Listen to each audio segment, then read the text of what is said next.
At 32, Laura Bennett woke up from a 9-hour spinal surgery to the sound of machines beeping softly around her. Her body felt heavy, distant, like it no longer fully belonged to her. When the nurse handed her phone back, Laura blinked through blurry vision and frowned. 73 missed calls. Panic stirred in her chest. Something had happened. Someone was hurt. With shaking fingers, she opened the voicemail at the top of the list. It was from her father. His voice was calm, almost cheerful. "Hi, Laura. We took care of something important while you were in surgery. Call me when you wake up." Laura pressed play again, her heart pounding harder. "We sold your condo," her father continued casually. "It was the best decision for the family. Your sister's wedding needed funding and you weren't available, so we signed for you. Everything's fine." The message ended with a light laugh. Laura stared at the ceiling, unable to process the words. Sold her condo. Her home. 8 years of savings. Gone. She tried to sit up, but pain shot through her spine, forcing her back down. Tears filled her eyes, not from pain but from disbelief. "They wouldn't," she whispered. But they had. Her sister Emily's wedding was in 3 weeks. Laura could barely move her legs. The nurse noticed her pale face. "Are you okay?" she asked gently. Laura nodded slowly, though nothing felt okay. Inside her chest something shifted. She didn't cry. She didn't scream. Instead, a strange calm settled over her. Lying there, staring at the white hospital ceiling, Laura understood something clearly for the first time. This wasn't an accident. This wasn't a misunderstanding. It was a choice. And she knew exactly what she needed to do next. She reached for her phone and made one call, not to her parents. 7 weeks earlier, Laura had sat in her neurologist's office, gripping the arms of the chair as the doctor smiled. "We have a surgery date," the doctor said. "Herniated discs, L4 and L5. March 15th. Relief had flooded Laura's chest. After 3 years of constant pain, there was finally hope. That night she called her parents. "I'm having surgery," she said carefully. Her mother sounded distracted. Emily's laughter echoed in the background. "March?" her father asked. "That's right in the middle of wedding planning." Laura hesitated. "I'll need help afterward." Silence. "Then, you'll figure it out." Laura hung up that night feeling the familiar ache of disappointment. She wasn't surprised, just tired. Growing up, she had learned early where she stood. When Laura graduated college, her parents missed the ceremony because Emily had an audition. When Laura bought her condo at 27, her father had frowned and said, "You should have helped your sister instead." Laura worked harder anyway. He always did. Double shifts. Side jobs. No help. No praise. That condo wasn't just a home. It was proof that she mattered, even if her family refused to see it. Laura's sister, Emily Bennett, was 28 and had never learned how to stand on her own. Their parents called her creative and sensitive. Words Laura had learned were excuses. Emily drifted from one idea to another. Online content, lifestyle branding, influencer dreams. None lasting long. Their parents funded it all. When Emily turned 21, they bought her a car. When Laura turned 21, she worked double shifts at a cafe to cover tuition. "Laura can handle herself," their mother always said. "Emily needs support." Support, Laura thought, was just another word for favoritism dressed up as concern. The week before surgery, Laura prepared alone. She hired a home care aide, prepped meals, and moved a bed into her living room to avoid stairs. Her parents never offered help, but they called repeatedly about wedding expenses. "The venue alone is $80,000, her mother said excitedly. "And Emily's dress is stunning." Laura swallowed hard. "I already gave you $20,000 for the engagement party," she reminded her. "That was months ago," her mother replied coldly. "This is different." Laura closed her eyes. "I can't. I'm having surgery in 5 days." The line went dead. After that call, Laura stood in her condo and looked around slowly. The small kitchen. The narrow hallway. The balcony barely big enough for a chair. 8 years of sacrifice lived inside these walls. She remembered being 12 when her father said, "You're not the pretty one, Laura. You're the smart one. You'll have to work harder." She had believed him. Hard work became her religion. Scholarships. Promotions. Overtime. And finally, keys in her hand at 27. No cosigner. No help. This place wasn't luxury. It was independence. It was evidence she existed without permission. What her parents didn't know was that Laura had already saved them once. 5 years earlier, she received a quiet phone call from a college friend who worked at a bank. "Your parents are in trouble," the friend whispered. "They're facing foreclosure.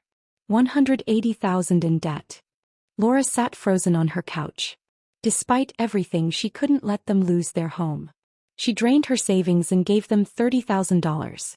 "We'll pay you back," her father promised. They never did. They never even mentioned it again. Laura told herself it was fine. Family was family. Now, lying in the hospital bed after surgery, that memory burned. When Laura finally called her father back, her voice was steady. "You sold my condo." There was a pause. "We did what was necessary," he said. "Family helps family." Laura replied quietly, "You forged my signature. That's a crime." He scoffed. "You're being dramatic." Laura took a slow breath. "You're going to regret this." He hung up. 20 minutes later, her mother called, furious, accusing Laura of selfishness. Laura listened calmly, then asked one simple question. "Mom, do you know who owns your house?" There was silence on the other end of the line. "What kind of question is that?" her mother snapped. "Of course we own our house." Laura didn't argue. She simply said, "I'll see you at the wedding," and ended the call. Her hands didn't shake. That scared her more than anger ever had. The next call Laura made was to the only family member she trusted, Aunt Ruth, her father's older sister. Ruth answered immediately. "I heard," she said softly. "Your father tried to spin it. I told him he was wrong." Laura closed her eyes. "I need your help." Aunt Ruth listened without interrupting as Laura explained the surgery, the condo, the voicemail. When Laura finished, Ruth exhaled slowly. "Once you do this, there's no going back," she warned. "They'll never forgive you." Laura almost laughed. "They sold my home while I was unconscious. Forgiveness stopped being an option then." Ruth was quiet for a long moment. "What do you need?" she asked. "I'm going to give you an envelope," Laura said. "Keep it safe. Bring it to the wedding if anything happens to me." Ruth agreed. "You've always been stronger than they deserved." 3 days later, Laura's lawyer, Mark Ellis, stood beside her hospital bed holding a thick folder. "It's worse than you thought," he said. The documents showed a forged power of attorney, a sloppy imitation of Laura's signature, and a notary stamp linked to previous fraud cases. "Your parents committed a felony," Mark said calmly. "Forgery, fraud, identity theft." Laura swallowed. "Can I get my condo back?" Mark shook his head. "The buyer was innocent. That money is gone." Laura stared at the ceiling. Then Mark added quietly, "But you still own your parents' house." Laura turned her head sharply. "What?" Mark nodded. "You bought it 4 years ago through an LLC when they were facing foreclosure. They've been renting it ever since." Laura remembered signing those papers, telling herself it was love, not weakness. "Their lease expires 1 week after Emily's wedding," Mark continued. "You can serve notice any time." Laura did the math in her head. The timing felt almost unreal. "Draft the notice," she said. "I'll tell you when to deliver it." For the first time since waking up from surgery, Laura smiled. Not out of joy but clarity. A week before the wedding, Emily called. Her voice was sugary and sharp. "You've been stressing Mom and Dad," she said. "Why can't you just be happy for me?" Laura replied evenly, "Did you know where the wedding money came from?" Emily hesitated. "That's not my business." Laura pressed gently, "You knew I was in surgery. You knew I had the condo." Emily snapped, "You're jealous. You're alone. And now you're trying to ruin my day." Laura let the words pass through her. "I'll see you at the wedding," she said and hung up. The next evening, Emily posted a photo on social media. Mascara-streaked cheeks. A trembling smile.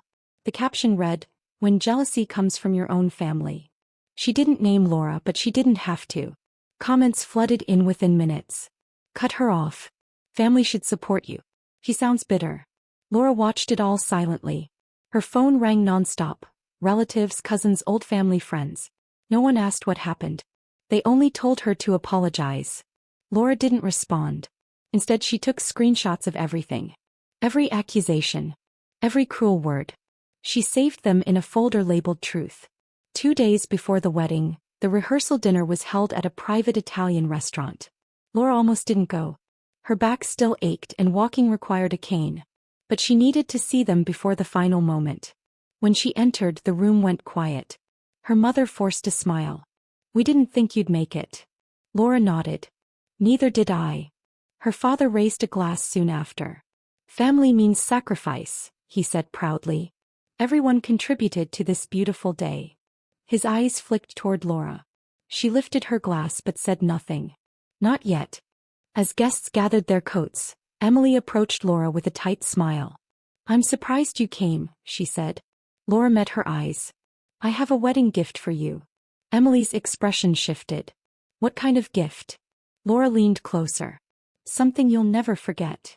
She turned and left before Emily could respond. Outside, Laura leaned heavily on her cane, pain burning through her spine.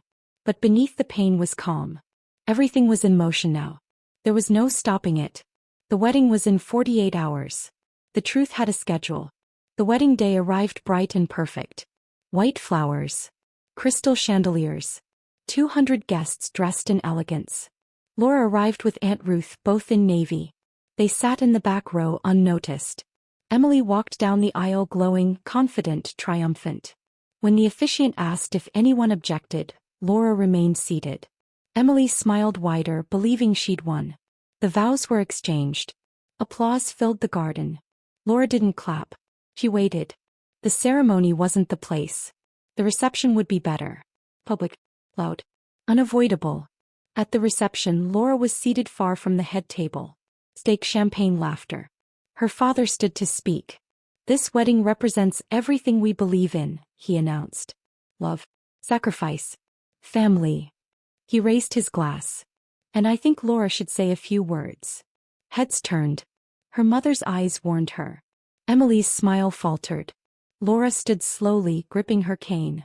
Each step toward the stage felt heavy but deliberate. She took the microphone and looked at the room. "Thank you," she said calmly. "I'd like to explain exactly how I contributed." The room grew quiet.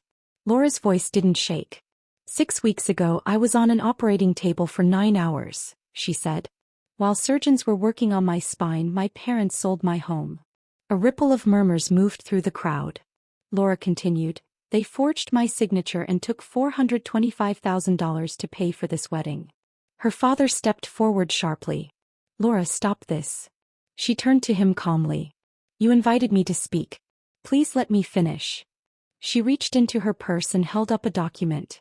"This is the fake power of attorney they used." Gasps echoed across the room. Laura looked directly at Emily. "But I didn't come here to ruin your wedding," she said. "I came to give you a gift." She pulled out another paper. "This is the deed to the house Mom and Dad live in." Her mother stood abruptly. "What does that mean?" Laura took a breath. 4 years ago, when you were about to lose that house, I bought it anonymously. You've been renting from me ever since." Silence fell like a curtain. "Your lease ends in 30 days. Her father staggered back into his chair. A man in a gray suit stepped forward. "I'm Mark Ellis, Laura's attorney," he said clearly. "Everything she has stated is verifiable. The condo sale was fraudulent." Chairs scraped. Whispers turned to shock. Emily grabbed her husband's arm. "This isn't what you think," she whispered. He pulled away slowly. "You knew," he said. She couldn't answer. His parents stood, faces hard. "We need to talk," his mother said. They walked away together, leaving Emily alone at the head table. Laura set the microphone down gently and stepped off the stage. Outside, the evening air was cool. Laura sat on a stone bench, exhausted. Aunt Ruth joined her. "It's over," she said quietly. Laura shook her head. "Almost." Inside, voices rose and fell. Guests left early. Phones were out. The perfect wedding unraveled in real time. An hour later, Emily's husband found Laura. His tie was undone. "I'm filing for annulment," he said. "My family's lawyers are already working on it." Laura nodded.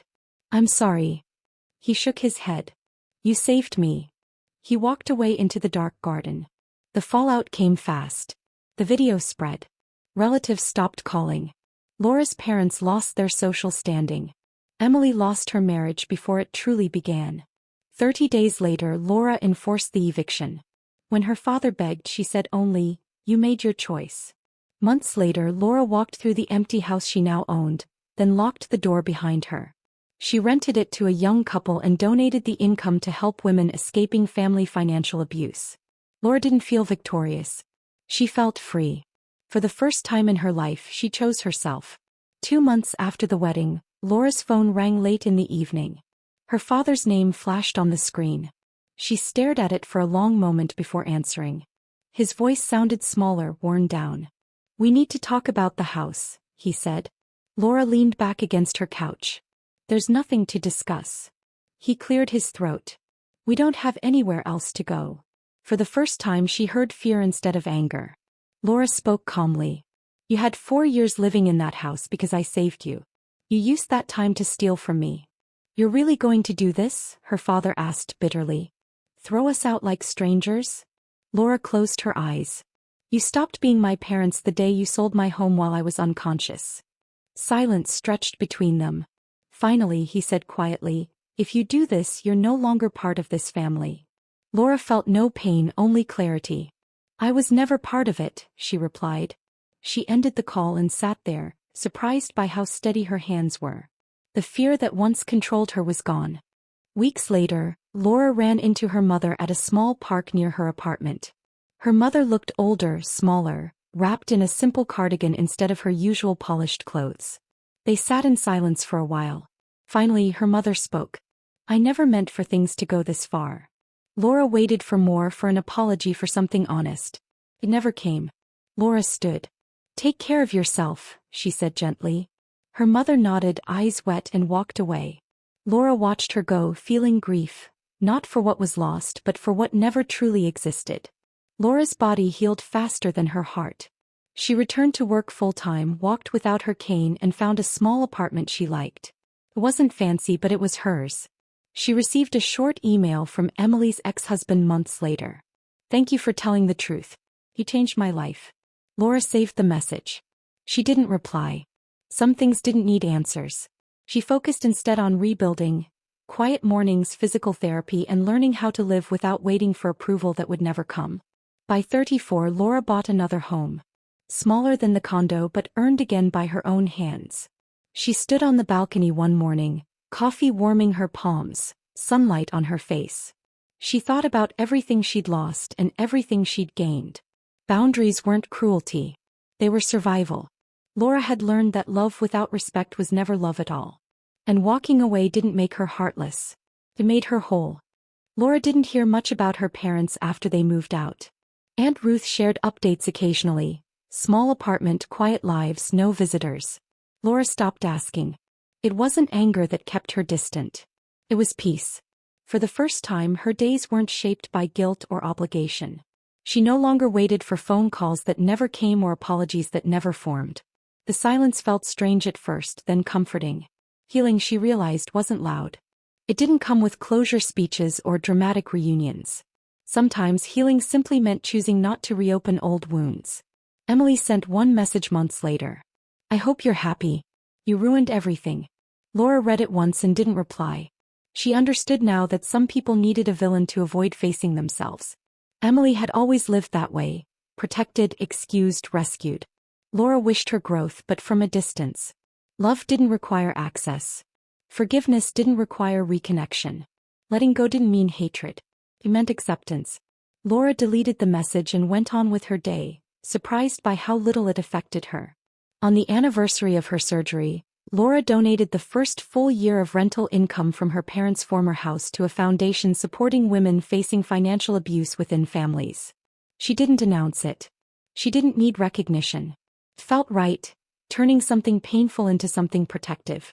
Aunt Ruth hugged her tightly when she found out. "You broke the cycle," she said. Laura smiled. She hadn't set out to be brave. She'd only stopped being silent.